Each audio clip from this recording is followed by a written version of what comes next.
Two strangers trapped in a cabin during the winter. No one knocks on the door of an isolated cabin in the middle of winter, unless they're running from something. The wind howled like an ancient warning, dragging snow against the wooden walls. When the sound echoed again, 3 knocks. Slow, too deliberate to be the wind.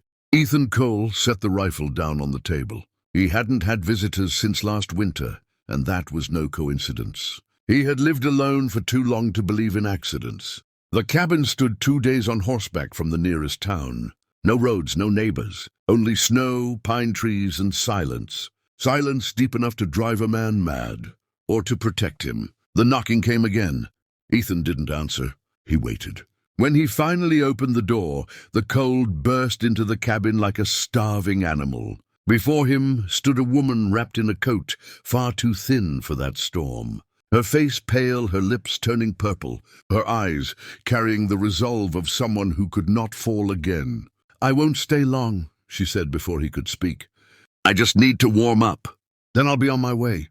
He watched her in silence. In the Old West, women didn't travel alone in winter, and those who did were usually running.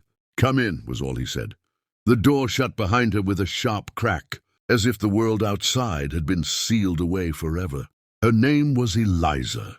She didn't say where she came from. He didn't say why he lived there. The fire crackled between them, casting long shadows across the walls. Two strangers, a space too small, a winter too vast. When the wind grew stronger outside, Eliza realized something she didn't want to say out loud. She wouldn't be able to leave before morning. And Ethan knew that winter wasn't just trapping bodies inside that cabin. It was about to uncover secrets neither of them ever planned to reveal. The silence that didn't warm. The storm worsened before nightfall. The wind slammed against the cabin as if trying to force its way in, making the wood groan in protest. Ethan reinforced the door's latch without saying a word. It wasn't fear, it was habit. In winter, the mistake of trusting cost dearly. Eliza watched everything in silence, seated near the fire, hands outstretched, trying to bring feeling back to her fingers.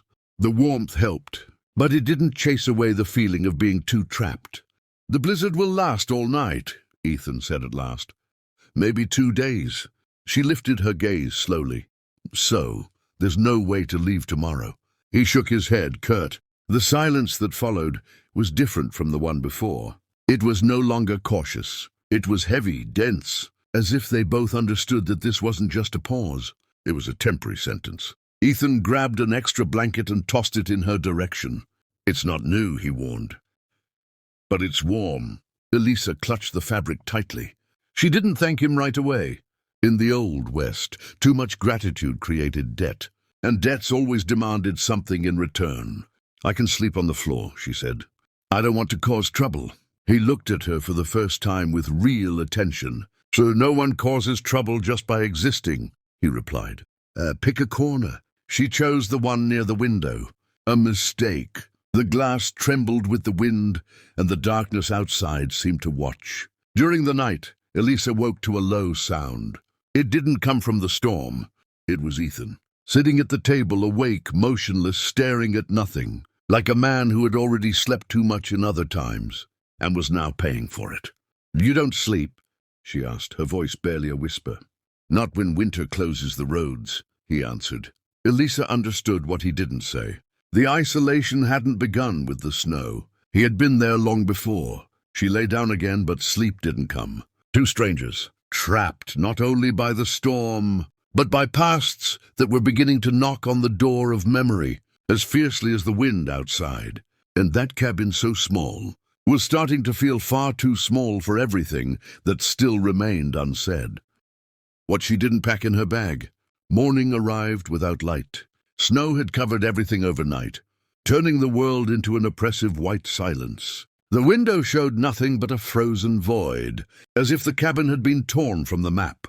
Eliza was the first to get up. Her body ached, her fingers still stiff. When she tried to put on her boots, she realized they were soaked through. Useless. "They won't dry today," Ethan said behind her. "Not tomorrow either." She took a deep breath, trying to hide the tightness in her chest. "I can't stay many days," she answered too quickly. "It isn't safe." Ethan added more wood to the fire. "Winter doesn't negotiate," he said. "It decides." She looked away. While the water warmed, Elisa opened the small bag she carried. Inside, only a few clothes. No personal items. No keepsakes. Nothing that explained who she was or where she came from. Ethan noticed. In the Old West, people usually carried their past with them. In letters, photographs, wedding bands. Elisa carried only what was necessary to run. "You left something behind," he said without accusation. She froze. Sometimes, leaving is the only way to survive. The fire crackled too loudly at that moment, as if reacting to the words. Elisa stepped away, moving closer to the door. Not to leave, that was impossible, but like someone who needed to feel there was still a choice. "Out there," she continued without looking at him, "people decide who you are, even when they don't know your name, even when they're wrong." Ethan remained silent. He knew that kind of judgment, knew it far too well. "And here?" he asked. "Oh, what do you think happens here?" She took her time before answering. "Here, I don't know yet." The blizzard surged again, shaking the entire cabin. Elisa closed her eyes for a second. When she opened them, there was something different on her face. Not fear, determination. "If I have to stay," she said, "it will be because I chose to, not because I was cornered." Ethan nodded slowly. In that moment, they both understood something dangerous. The isolation wasn't just forcing them to coexist. It was giving each of them something the outside world had never offered. Time to face who they truly were. And not every winter allows that without demanding a price. The name that was no longer used. The wind eased that afternoon, but the cold remained. It was the kind of silence that brings no relief, only too much space for memories. Ethan left early to check the makeshift stable behind the cabin. Elisa watched from the window as he disappeared into the snow, his steps steady, his body carrying the weight of someone used to bearing more than he ever showed. When he returned, he had something in his hands. An old coat, worn thin, torn at the shoulder, stained with something dark that time had failed to erase. "I found this buried," he said, tossing it onto the table. "Thought winter had taken it." Elisa didn't touch the coat, but her gaze lingered on it longer than it should have. "Doesn't look like something you keep by accident." Ethan drew a deep breath, the first long breath since she had arrived. "There are things we bury," he said quietly, "but they never really disappear." The fire crackled low. Elisa sensed that was one of those sentences that cost dearly to say. "That's not your real name, is it?" she asked carefully. "Ethan Cole." He lifted his eyes slowly. "No," he answered. "It's the name that was left." Elisa swallowed. "And the other one?" "The other died in a town that no longer exists," he said, "along with people who trusted me." Silence fell heavy between them. In the Old West, entire towns vanished. But guilt that traveled. "You ran," Elisa said without accusation. "No," Ethan replied. "I stayed too long, until there was nothing left but the mistake." She nodded slowly. It sounded far too familiar. "Sometimes," she said, "the world forces us to choose between who we were and who we can still become." Ethan looked at her closely. For the first time, not as a stranger trapped by the snow, but as someone who understood. "Winter helps with that," he murmured. "It strips away the noise, leaves no distractions." Outside, the sky began to darken once more. Another long night was approaching, and Elisa realized then that the cabin wasn't just shelter from the storm. It was a place where names were left behind, where guilt learned to breathe again, and where two strangers were beginning to realize that maybe they weren't as lost as they thought. What lurked outside? The noise came in the middle of the night. It wasn't wind. It wasn't wood creaking. It was rhythmic, too heavy to be ignored. Ethan jolted awake, his hand already reaching for the rifle leaning against the wall. The fire had died down, casting uneven shadows across the floor. Elisa sat up at once, her heart beating far too fast for the silence of the cabin. "What was that?" she whispered. Ethan didn't answer. He moved to the door with measured steps, pressed his ear to the wood, and froze. The sound came again, closer now. Something was circling the cabin. "Don't go near the window," he said quietly. And don't make a sound. Elisa obeyed without argument. In the Old West, survival meant knowing when to trust. The sound stopped. Long seconds passed, maybe minutes. Then a slow scrape dragged along the side of the cabin. Elisa felt her stomach tighten. Is it an animal? Maybe, Ethan replied. Or maybe someone who knows how to wait. She stared at him. For the first time, the fear didn't come only from the cold. Someone followed me, she said, her voice steadier than someone terrified should sound. I felt it before the storm. Ethan closed his eyes for a brief moment, not in surprise, in confirmation. Winter doesn't choose sides, he murmured. But men do. The sound slowly moved away, as if it had fulfilled its purpose, to warn. When silence returned, it brought no relief. It brought certainty. If someone is out there, Elisa said, I don't want you to pay for it. Ethan looked at her, his hardness tightly contained. You're under this roof, he replied. That already involves me. She felt something shift inside her chest. It wasn't fear. It was recognition. Winter remained outside, but now there was something else lurking. And inside that cabin, two strangers began to understand that isolation didn't mean being alone. Sometimes it meant choosing to stay.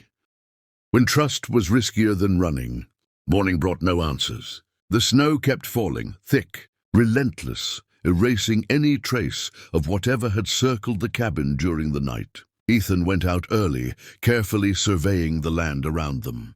Elisa watched from the doorway, her body tense, as if danger was still breathing somewhere nearby.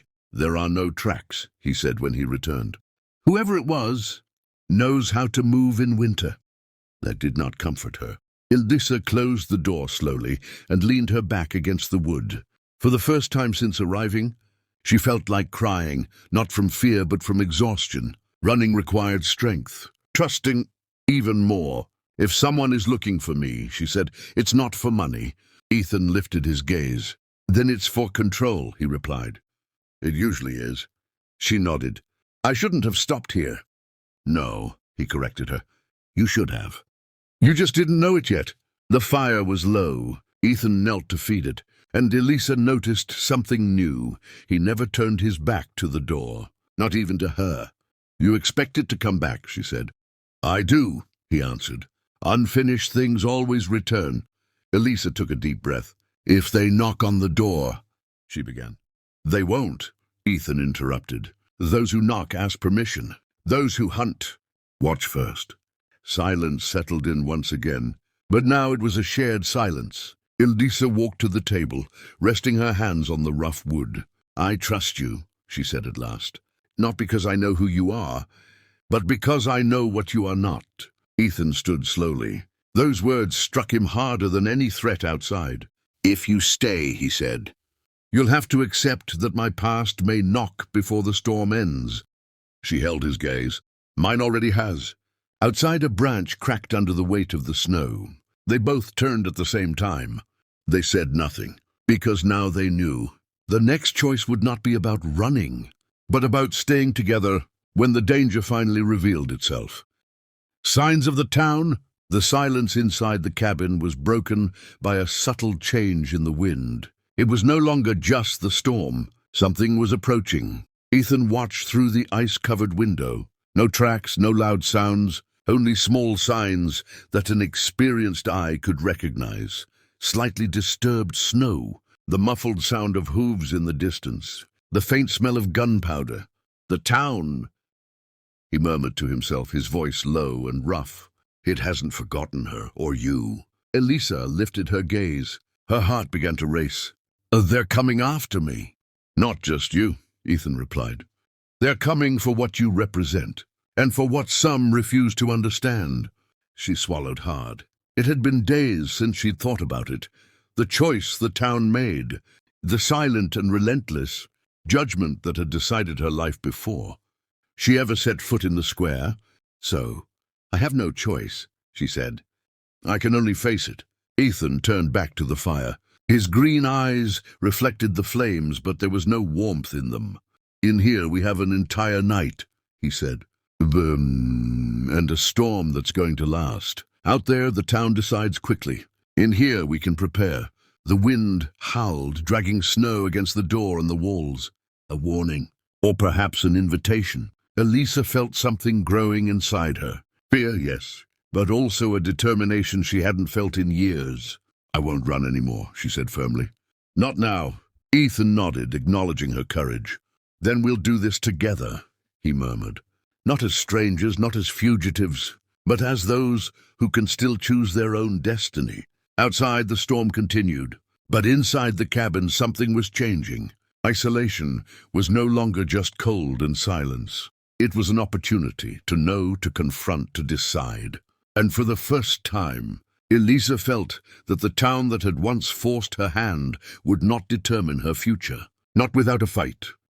The weight of the past, the wind outside had eased, but the cold inside the cabin felt heavier than ever. Ethan sat near the fire, elbows resting on his knees, staring into the flames as they danced.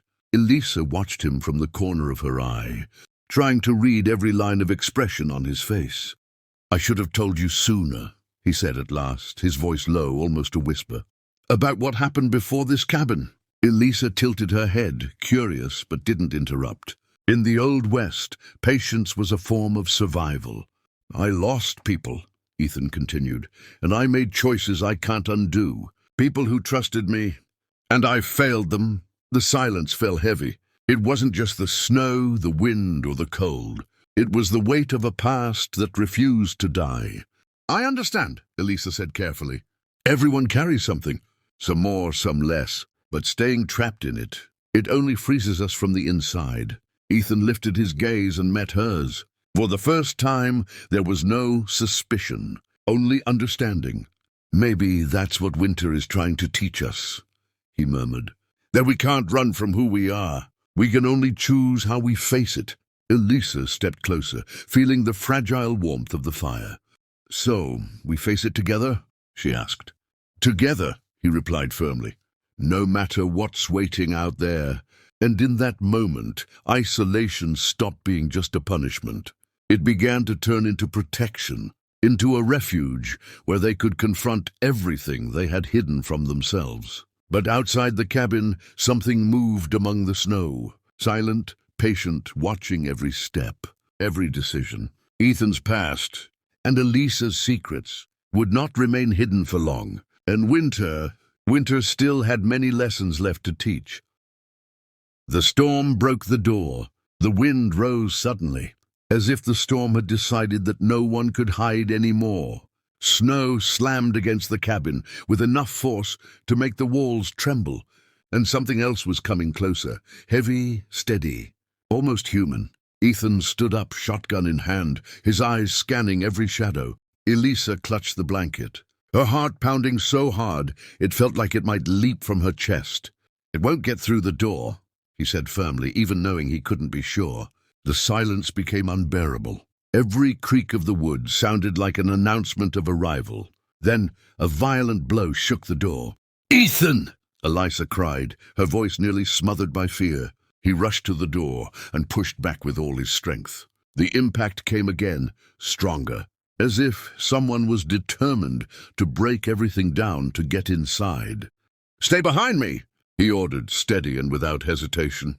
Elisa swallowed hard, struggling to control her breathing. The isolation that had protected them until now had turned into a prison. And outside, the town seemed to have sent its own winter, to remind them that no one escapes without paying a price. More blows, more impact. The door groaned and shuddered. Ethan realized he couldn't hold it alone.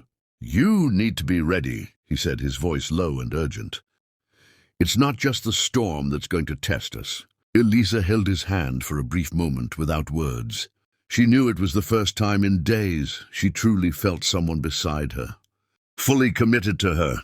The next Uda was so strong that the floor itself vibrated. And then, for the first time, they both understood. The winter was not alone. The past, the town, and the enemies hidden in the snow had arrived. We'll face this together," Ethan murmured.